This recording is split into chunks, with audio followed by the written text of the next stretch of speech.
اسرائیل اور حماس کے درمیان جنگ کو 8واں مہینہ جاری ہے اور اس دوران اقوام متحدہ کے لیے کام کرنے والا ایک ہندوستانی کارکن غزہ کے شہر رفح میں حملے کی زد میں آ کر جاں بحق ہو گیا ہے۔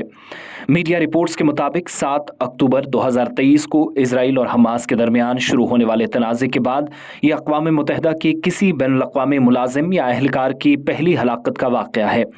جان گنوانے والا شخص اقوام متحدہ کے محکمہ دفاع اور سلامتی یعنی DSS کا ملازم تھا اور تاحال اس کی شناخت جب ظاہر نہیں کی جا رہی تھی تو پھر ہندوستان کے اندر بھی مختلف میڈیا رپورٹس میں اس کا نام ویبھو انل کالے چھپنے لگا، جس کی تصدیق PTI اور خبرساں ادارہ ENI کی جانب سے بھی کی گئی۔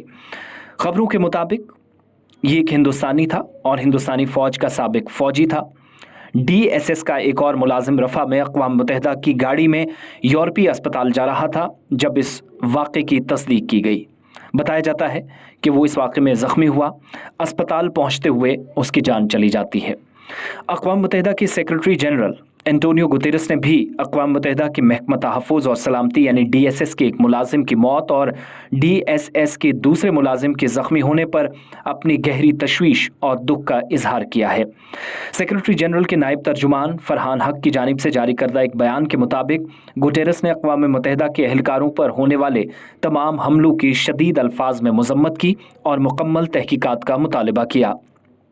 انٹونیو گوتیرس نے اپنی جان سے ہاتھ دھونے والے ملازم کے اہل خانہ سے تعزیت کا بھی اظہار کیا ہے۔ بیان میں کہا گیا ہے کہ غزہ میں تنازع نہ صرف عام شہریوں بلکہ انسانی امداد کے کارکنان پر بھی بہت زیادہ منفی اثر پڑ رہا ہے۔ گوتیرس کے مطابق اس وقت صورتحال کو بہتر کرنے کی ضرورت تھی، تاہم اسرائیل کی ہٹ دھرمی ان سارے معاملات کے بیچ رکاوٹ بن رہی ہے۔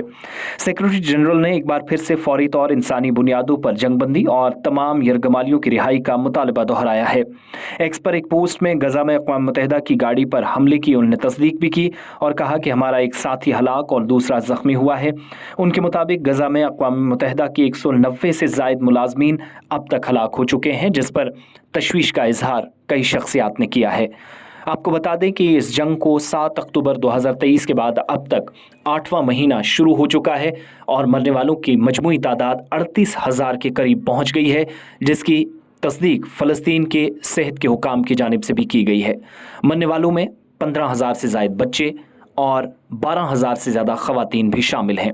موجودہ وقت میں رفح کراسنگ، جو سب سے محفوظ ترین علاقوں میں سے ایک مانا جاتا تھا، جہاں سے انسانی امداد کا ایک راستہ بھی کھلا تھا اور بین الاقوامی امداد بھی اسی راستے سے غزہ میں متاثرین تک پہنچ رہی تھی، تاہم جنگ زدہ علاقوں میں پہنچنے والی امداد جس راستے سے آ رہی تھی اس راستے پر بھی حملہ کر کے رفح کے اندر اب تمام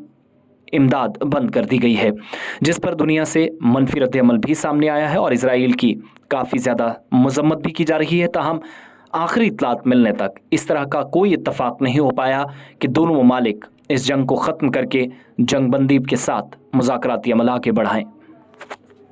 ادھر اس جنگ کے دوران مرنے والے ویبھو انل کالے، جو خبرساں اداروں نے تصدیق کی ہے، اس کے متعلق حکومت کی جانب سے بھی تصدیق ہونا باقی ہے، تاہم حکومتی سطح پر شناخت کے ساتھ ساتھ رہائش یا دیگر معاملات پر بھی کوئی لب کشائی ہوگی تو تفصیلات آپ کے سامنے رکھیں گے۔ بھارت سرکار کے آفیشیل بیان کا بھی انتظار ہے۔